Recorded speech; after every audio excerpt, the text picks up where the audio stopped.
Welcome to the NBA Coast to Coast podcast brought to you by thelines.com. Coming to you from the West Coast, Josh Lander, joined as always by Nate Weitzer on the East Coast. And we have 8 games to choose from here on Tuesday night in the NBA. In this one, we're taking a look at the Knickerbockers. They are in Portland taking on these Trailblazers on the road still. Also have another game video up for you with those Pellies and Lakers and the player props we are bringing you each and every weekday. So like and subscribe to that page. Also want you to head to thelines.com. That's our website where we have all of the great written content up there for you guys and more about the NBA. Also have plenty of March Madness in full swing right now as well. So head over there and use that odds finder tool we have up there as well. You can make sure that you're getting all the odds, the best odds available to you from sportsbooks, giving you guys bets this season. Nate, let's go ahead and jump into this 8-game slate for everyone and talk about this game, Knicks and Blazers. Yeah, we got Cavs minus 7.5 at the Hornets here. The Pistons plus 13 at Washington. Then we got Nuggets trying to right the ship on the road here, plus 1 at the Raptors, who are back home after a long road trip. Lakers in a pick'em at New Orleans, totals 226. We break that game down for you in a separate video. Mikal Bridges' Nets are plus 1.5 at the Thunder. We'll see if they can keep their magic going. The Orlando Magic minus 5 at the Spurs. Bucks minus 1 at Suns. Both teams on a back-to-back after some exhausting games there last night. And then the Knicks, it opened around a pick'em. They're now minus 2.5, despite Jalen Brunson listed as doubtful. That is moving the total, however, from 232 down to 228. And at first glance, I mean, that is a very low total for the Portland Trailblazers, but Damian Lillard being questionable, I think, is affecting that movement. Blazers have gone over in 4 of their last 6 at home, and all 6 of those have gotten to at least 227. But if you are missing 2 top all-stars, no, that's not actually the classification for Jalen Brunson, should be, but 2 top all-star guards, you will expect a lower scoring event, especially if, with the Knicks on this exhausting road trip. So I'm not really trying to target that over. I'm just trying to target the Knicks and say, you know what, they're good enough to beat the Blazers, even if Dame plays without Jalen Brunson. I mean, they're just a better overall team because, one of the guys who doesn't score a lot, who is actually vital to the success of either team, is Josh Hart, who's now playing for the Knicks instead of the Blazers. And the Blazers are pretty much the worst defense in the league since getting rid of him. I mean, they were even bad before that, but dead last in defensive rating in their last 7 home games. Yeah, dead last in defensive rating at home over their last 7 here since the All-Star break, giving up the 2nd most assists, 5th highest offensive rebound rate, 5th most paint points. You think getting Yusuf Nurkic back would help shore up some of those issues? Well, he's been so effective, he was yanked in their last game after 10 minutes when they gave up 74 in the first half to New Orleans, a team that is not really very impressive offensively, and in some ways similar to the Knicks. And Jeremy Grant struggling. He's also questionable, by the way. He's got a 111 offense rating his last 9. The bigger issue is Anthony Simons is struggling with an ankle injury, and in his last 8, he's shooting just 34% from 3. He's a minus 65 with a 107 rating in that span. So the last time the Blazers actually won without Dame, they have 2 wins without him in their last 10 matchups, and one of those was actually at New York. But you're talking about huge games from Simons and Simmons and Grant, who combined for 82 points. You're talking about 19 rebounds from Josh Hart, the aforementioned, and Nurkic, winning his matchup against Mitchell Robinson and now Nurk is just completely ineffective. So I just don't see where the Blazers are at. In the other video, Josh was like, I'm not going to say the Pelicans are tanking, but they understand where their season's heading. I think the Blazers might actually soon start tanking. This is after that trade and how basically feeble they've been, unable to generate wins despite Damian Lillard dropping 60 a night. Look, they're not going to make the play in. If they are, they're not going anywhere. They can't get a stop at home or away.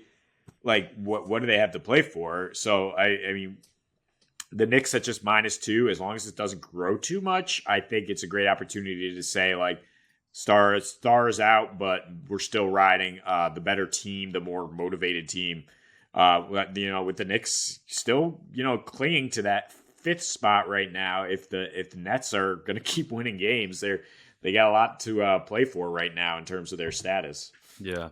I don't know. I don't know what the hell the Blazers are doing. I don't know what they were doing at the trade deadline.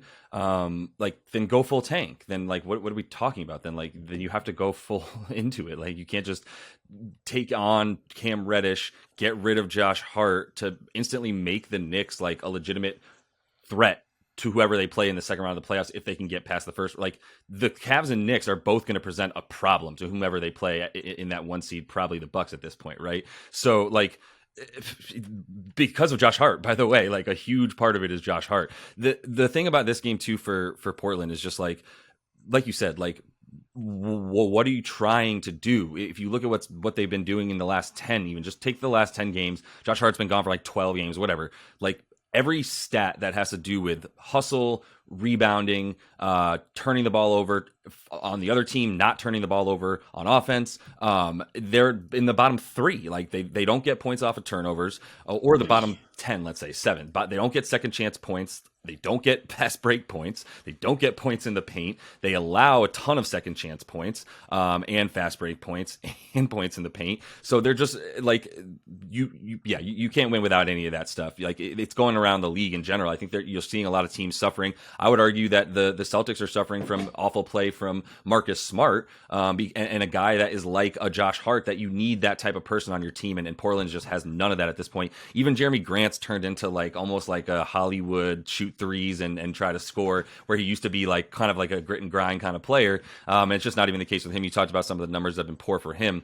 The thing too about, I say this because I do like the Knicks tonight. I don't like how many games they've been playing. They played 3 and 4 nights, had a night off, and now they're playing again. So that's 4 and 6, right? And that's a lot of games, and that's a lot of games for Julius Randle to have the bulk of the offense on him. So I lean under before I even really start wanting to talk about the Knicks, to be honest. And look, I'm also going to just be fully transparent. I'm really excited about what's happening with them, so I'm being full on pessimist because I also know how dependent they are on Jalen Brunson. We know that this season they scored the fewest amount of points, percentage of their points after getting an assist, and they have the fewest amount of assists in the league as well this season, even though they have such a great point guard, because they're so ISO dependent, right? And Jalen is the only is really the one who you want making decisions at the end of the game.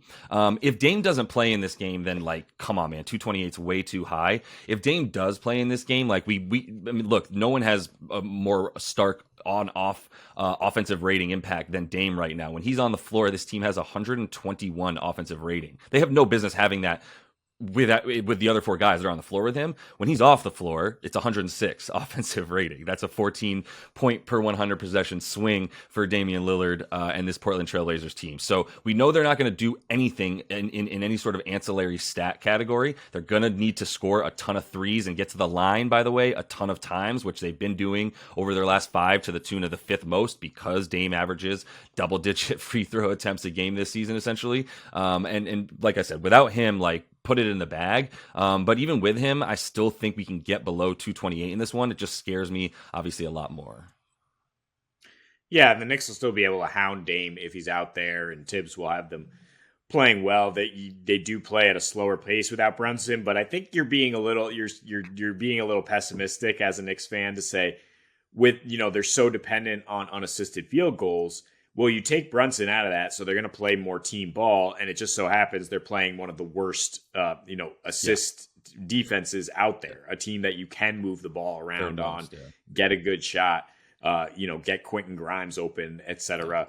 I also, if you say Julius Randle's who you're leaning on, I don't worry about him in terms of short rest. He's an Iron Man. I don't think it matters to him if he plays every single night.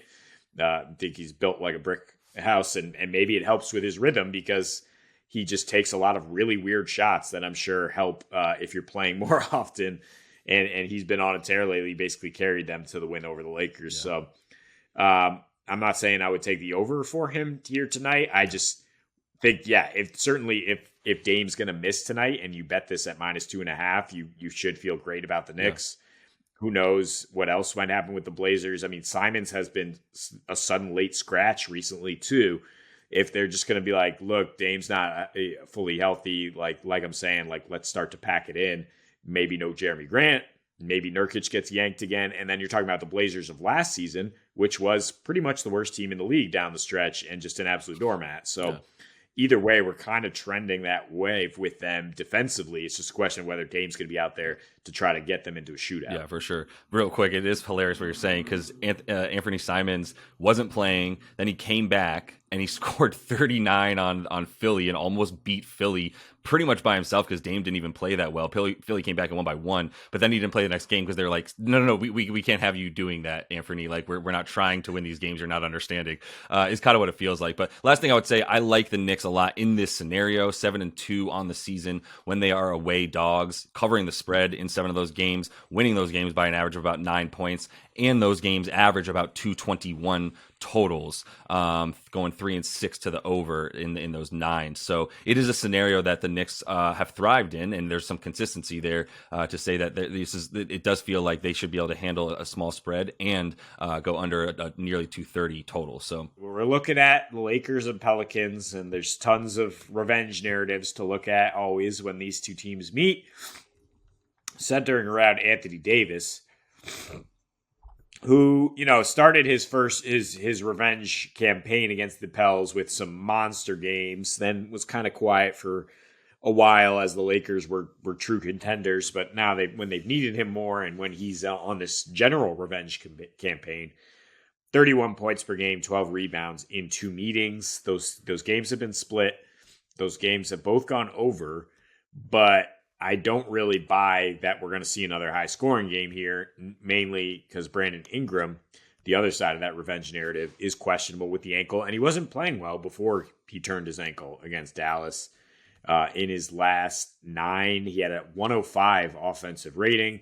He didn't play well in the rematch at LA, which actually, now that I think about it, might not have gone over if the Pels only had 102 points. And Trey Murphy, after balling out in NOLA in that shootout, he was a non-factor with 2 points. He's coming off a 41-point game against that horrendous Blazers defense that we'll talk about in another game. So it's with the Pels, you really worry about their ability to score. Even in their last 5 at home, they're actually 2-3, not very impressive, scoring 107. The pace was much slower than when they've played these last 3 here during a homestand, and they've hit, in these last 3, their offense has really spiked in the margins you look for, like 15 threes at 44%. That they're a terrible 3-point shooting team otherwise. 30 assists, playing a little faster. So they have been able to pull out 2 of their last 3 wins like that, but I don't think any of that is really happening against this Lakers defense. That is, since it became nut crunching time, so to speak, since the trade deadline, since they really upgraded. 3rd best defensive rating, 2nd best 3-point defense, and then number 1 limiting free throws.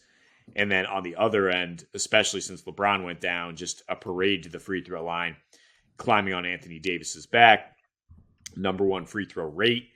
And NOLA's given up the 8th highest free throw attempt rate here in their last 13. That's a sample since Ingram came back, for what that's worth.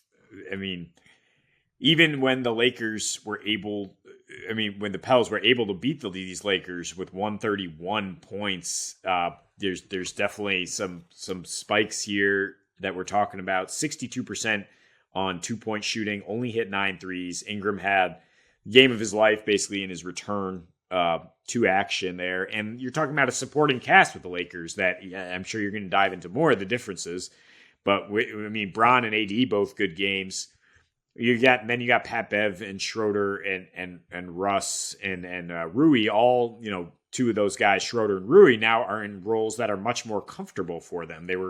They're not asked to be like the number 1 option in a starting lineup, or in Rui's case, just a starter at all. It's now you got D'Angelo Russell, who I incorrectly slandered ahead of that Raptors matchup. It's just really impressive that the Lakers were able to beat those Raptors and carve them up while AD was basically benched because he was just kind of ineffective. And they just didn't necessarily need him. Now in a matchup against a Pels team that he can certainly exert his will on and has with that extra motivation. And it's just the free throw margin we're talking about. Look, Just to conclude, yeah, I mean, just definitely like the Lakers a little bit more here in this spot. Don't trust the Pelicans as they continue to flounder here, and lean under when these two teams get together. We're talking about the fifth and seventh best scoring defenses over the last month or so. So 226 is a little high, and I would lean under on that. Yeah, I would lean on it too. I think we're in agreement here. The feeling is the Lakers and somewhat of an under. But I mean, if BI doesn't play, like just the Lakers, really, I think they're getting a little bit of value, like I told you, because of the fact that they played this Knicks team pretty well. A Knicks team the other day on Sunday that they played well without Jalen Brunson playing against them. They were kind of in control of that game. They had things the way they want them. Julius Randle just went off, and hopefully you follow one of us on Twitter. I was talking about Julius Randle that morning because I was like, another revenge for Julius Randle, who just goes off against his former team, especially when LeBron's not there. Like he's going to be the second best player on the floor at all times. AD did his thing, and really the Lakers and what their sort of current identity is when LeBron is not playing for them. That's kind of what they were against that Knicks team. It was a low scoring game. They were able to play pretty good defense because the Knicks make it very easy to play defense by not getting any assists, which we'll also talk about in this Portland game for a second that they have tonight. But regardless, that is the identity of this Lakers team now, is being able to hold teams to 110 or less, which they've done basically six out of their last 8 games since losing LeBron. The only times they even allowed a team to go over, they beat the Thunder, allowing 117 on the road, and then they let up 112 against those Raptors in that win, also at home. On the road, maybe a little bit more.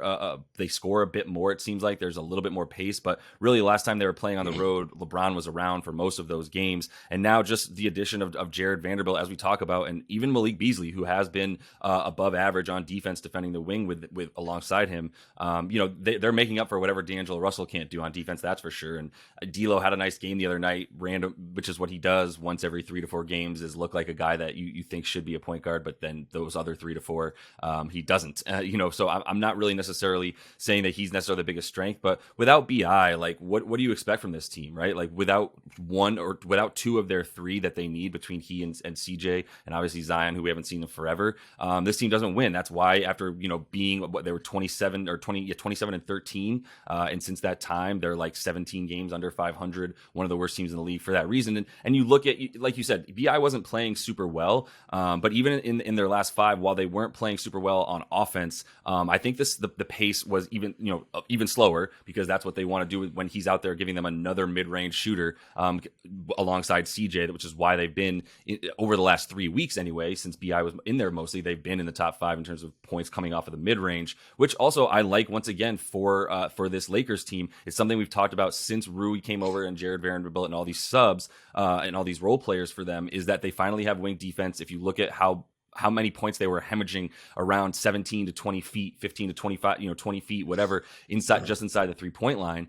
They were in the bottom 5 in terms of allowing, points and the opponent field goal percentage. And they've climbed all the way back up to get into like the 12th best on the season, after being that bad for the majority of it. So just in a couple months, they've been able to at least up that defense enough to be able to really stop these 2-pointers and exactly what Nola wants to do, because they still aren't making threes.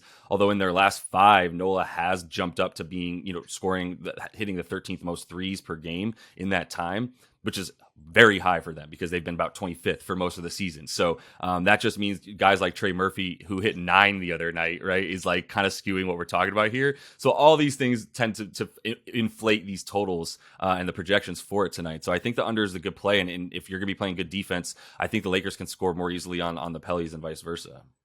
Yeah, I mean, you ask where are they going to turn without Ingram? It's Trey Murphy, who's really a new age NBA player in the sense that everything is either full on attack the rim or shoot a 3. And the Lakers are doing a good job of defending both those things. I know they're fourth, in terms of paint points allowed, but also fourth view second chance points when AD is out there. I mean, they certainly have a rim protector.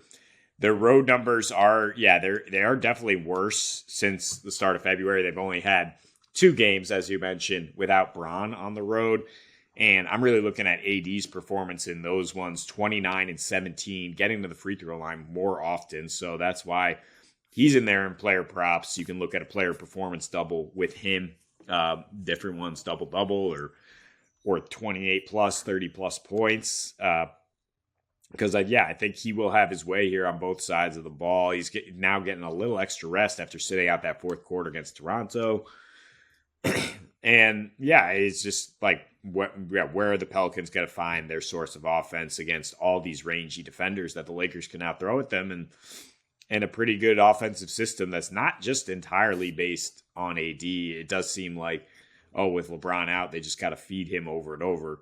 Not necessarily the case. Now they got D'Lo back, who we slandered for his two-way play, and he's still a very effective offensive player, and is a tool for Darvin Ham to use to actually run some good things and get high quality looks that are going to be the key tonight. Yeah, no, for sure. And I think on the other side, I'm not saying New Orleans is in any way, shape, or form tanking. They're still throwing their guys out there. But when BI is not out there, I mean, they're not even playing Jonas Valanciunas really anymore. He's coming back from injury a little while ago, but at this point, he's still playing fewer than 20 minutes a game because they're just throwing out the same lineup each time. And Trey Murphy's getting all the way up to about 37 minutes a game at this point. I'm not saying playing Trey Murphy is tanking by not playing Jonas. I'm just saying, like, you have a starting center that could be helping you, in a lot of ways on offense as well, especially the way he was hitting threes. And it doesn't seem that they want to go that route. They're playing Jackson Hayes more than him, Josh Richardson. So they're going a different route. Obviously, Herb Jones and Trey Murphy getting pretty much the most minutes, just throwing it out there that all their young guys that they want to get run, not a tank, but they are saying, like, we want to prioritize these dudes and see what we have, especially because who knows when the hell Zion Williamson's going to play basketball again. So, Nate, let's go ahead and get into your first NBA play, a prop for tonight, Mr. Davis. Yeah, AD has been kind of quiet. I mean, really quiet against Toronto, where Josh wanted the over, and I was a little more skeptical because of his recent splits. Just throwing that out there, but Josh did kill it last night. Digressing here. The point is his points rebounds are down about 3 here to a more reasonable 39.5. Points are only at 26.5 or 27 if you want better odds there. And I think he's just going to have a pretty big game here, coming off 17 and 16 against the Knicks' top-rated paint defense, and now facing a Pelicans team that, most importantly, struggles to keep people off the line recently, 8th highest free throw attempt rate from opponents. And you look at a guy just like Paolo Banchero, 29 points with 11 free throw attempts when the Magic beat the Pels a couple weeks ago. Obviously, AD, a much bigger and more formidable guy to deal with, and they haven't been able to deal with him, Jonas Valanciunas and company. He had some monster games in his revenge spot when he first joined the Lakers and played the Pels.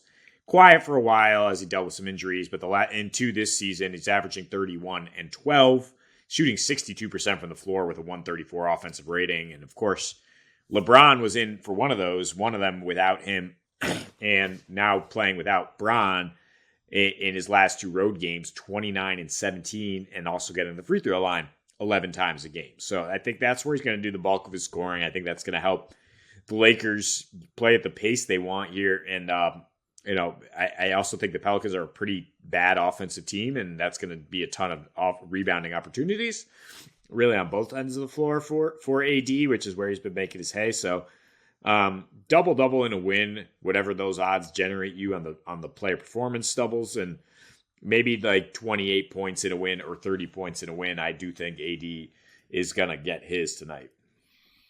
Yeah, I mean, like you mentioned, I felt a little bit spurned. I was scared. It was 42.5 points and rebounds prop or whatever the other night, and AD does not play well against Toronto. Then he comes back with 17 points against the Knicks, right? Like the Knicks, we talked about that. Mitchell Robinson was actually a beast in that game, despite not being able to hit his shots, which was weird because normally he's shooting like 100% from the field.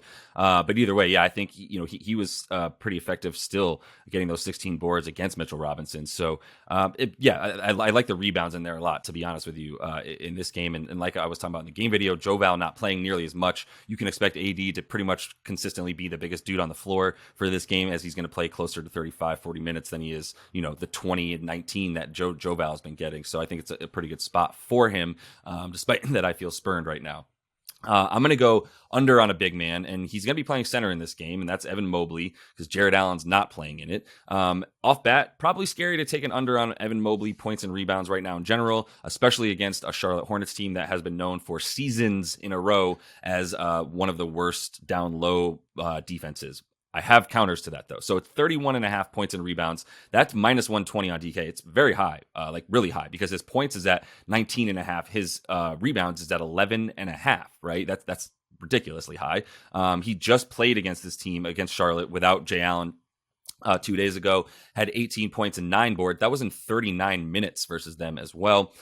He actually gets fewer points per game when Jay Allen's not around, so he gets 15. It's the same pretty much, but he gets 15.8 when without Jay Allen, and then with Jared Allen in there, he gets 16. Obviously, the rebounds go way up. He has 11 boards a game when Jared Allen's not in there, versus about 9 when he is in there. So he gets 2 more of them, but all these numbers are still well below this 31.5 points and rebounds prop. You look at his last 10 games overall, Mobley, and he's averaged 18, 9 boards in about 35 minutes a game, and has only gone over this prop twice in his last 10 games. So Charlotte, say what you will about them, they've in their last 7, they've actually gone from like allowing the second most amount of points to centers to the 8th fewest.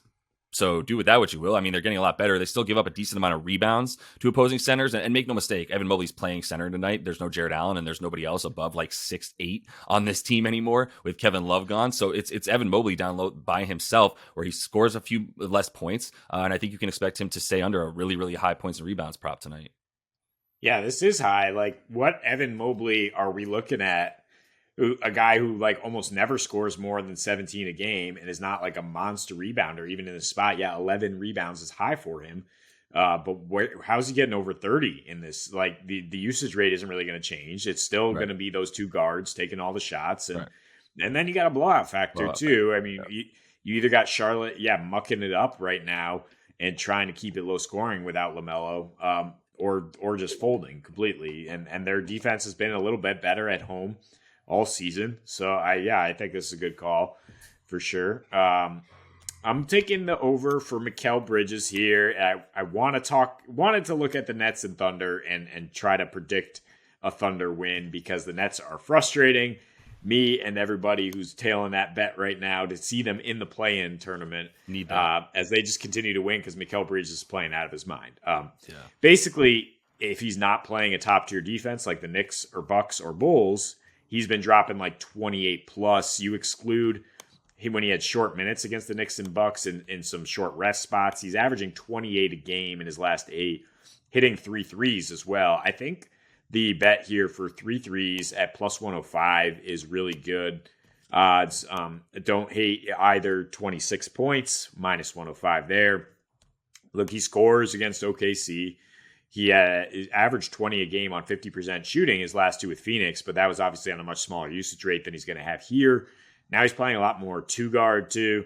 OKC does give up the 6th most threes to shooting guards on the season. And he's just been lights out in this high usage role, showing what he can do. Shooting's 51, 48, 90 splits here with Brooklyn as just clearly the number 1 option. So like him here. And kind of like SGA on the other side here, because if Mikal's going to be an offensive, high usage guy, I don't think he has the energy to also try to shut down SGA, which he was able to do a little bit when he was with the Suns. And that was my thought process too. And I kind of thought about an SGA over because of that. I was like, is Mikal even going to be chasing him everywhere? And if you look at SGA versus the Suns, he did score, get over his 30-point prop tonight in that last one. I also wonder, I didn't really look up at the matchup stuff with Bridges to see how much he's actually guarding SGA. It would be the best player to do so when you're playing the Thunder if you're the Suns, but like also you have really, really good team defense, and like, do you really want to put him, do you care? Maybe whatever, either way, like in this one, he's their 1A scorer without a doubt. So I also like the 3-pointers to get those plus odds there. So I'm talking to Manuel quickly to finish off the props today, Nate. And you called this one out as well. I like it. And look, Jalen Brunson doesn't play. take this prop. Very simple. If he does play, it's not the worst, but it's a little bit scarier, right? It's a lot of it scarier. But Jalen's doubtful though, so at this point he's doubtful. Yeah, that's true. Yeah. Right. Yeah. At this point, it's not even questionable for him. So over 19.5.